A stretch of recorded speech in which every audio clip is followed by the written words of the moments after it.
यहाँ तो सुअर को फांसी हो रही है। इन हरामजादों ने मछली को भी कैद करके रखा है। पानी नहीं मिलता, सारी रात पानी के लिए परेशान। दरअसल ये जानवरों की जेल है।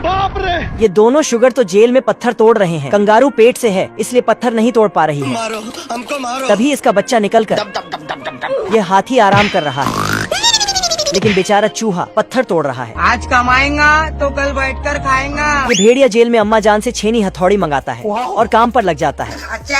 जय हिंद दोस्तों। लेकिन जेलर को देखते ही नाटक बनाने लगता है। अगर दानिश भाई जिंदा रहते थे ना। ये भाई साहब तो देसी जुगाड़ लगाकर बाहर निकल जाते हैं, लेकिन फिर पकड़ा जाते हैं। बड़े खतरनाक लोग हैं। और एल्विश भाई जेल में आते हैं तो तुरंत इनकी बेल हो जाती है। ये बिल्ला गला दबाकर चिलगुझे को मार देता है। खत्म हो गया भैया मैटर। और लाश को जंगल में छुपा देता है। कभी कभी लगता है कि अपन ही भगवान है। लेकिन सीआईडी कुत्ते को मर्डर का पता चल जाता है। इंस्पेक्टर दया और अभिजीत बिल्ले से पूछताछ करने आते हैं। क्या रे भिख मंगिया, क्या देख रहा है? मैंने कुछ नहीं किया। बिल्ला भागता है तो दया और अभिजीत इसके पीछे लग जाते हैं। जंगल में बिल्ले की खबर फैल जाती है। सभी जानवर गुस्से में बिल्ले को मारने आते हैं। हाँ भाई सुन ना, संभाल लेके पहुँच। कुत्ते के गले का पट्टा नहीं निकलता तो लोमड़ इसकी मदद करता है और ये दोनों भी जाकर बिल्ले पर लात घुसे बजाने लगते हैं। इधर मुर्गे अंडे देते तो सुअर बिल्ले पर अंडे से हमला करते हैं। बिल्ला अपनी जान बचाकर भागता है। शेर भी इसे बॉल समझकर छक्का मारता है। पेड़ पर लड़ता है तो पेड़ से बंदर गिरकर इसे बजाने लगते हैं। मुन्ना मिस्त्री चूहे का नस्ल हिला देता है। क्यों तोड़ा? ये देख शेरू भी चूहे को हिलाकर दे मारता है। जानता ना बाबू। आज मैं मर गया भैया। मारो, हमको मारो। तभी हरामी चूहा बिल्डिंग के नक्शे में डैनी डैनियल का पिक्चर बना देता है। और बिल्ले को अकेला देखकर चूहा इसे दुकेला कर देता है। ये देख असली ये देख बिल्ला चूहे की मारने के लिए खिलाड़ी 420 बन रहा होता है,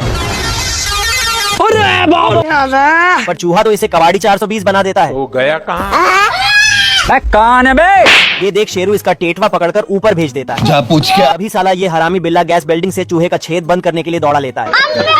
पर बिल्ले की फूटी किस्मत यहाँ भी साथ नहीं देता है। गया। तभी शेरू देसी दारू पीकर बिल्ले से 5 मिनट के अंदर बिल्डिंग खड़ा करने को बोल देता है। ये सुन, बिल्ला भी शिलाजीत का टैंकर पेलकर पूरा बिल्डिंग खड़ा कर देता है। हे प्रभु। हाय दैया। कुत्ता भैंसे को कमरे में बंद करके दरवाजा बंद कर देता है। हेकर है भाई, हेकर है। और साला दरवाजे का टिकिया बना देता है और बगल में फेंक देता है। लेकिन भैंसा अपनी जादुई शक्ति से बाहर निकल के कुत्ते को ठोक डालता है।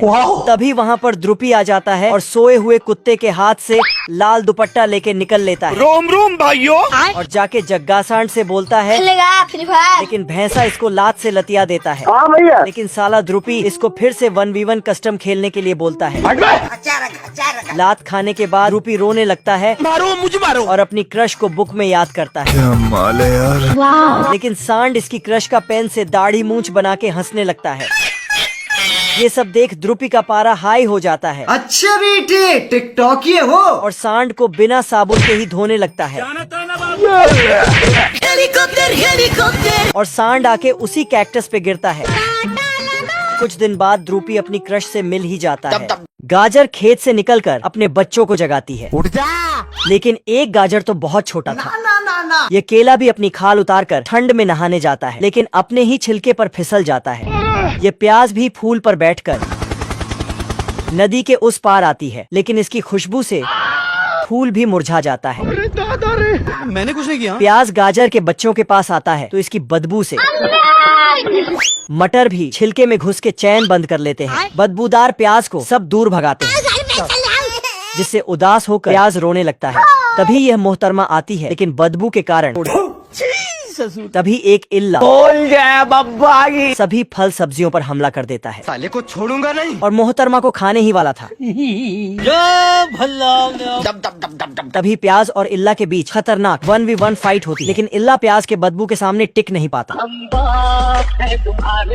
तुम बेटे हो हमारे।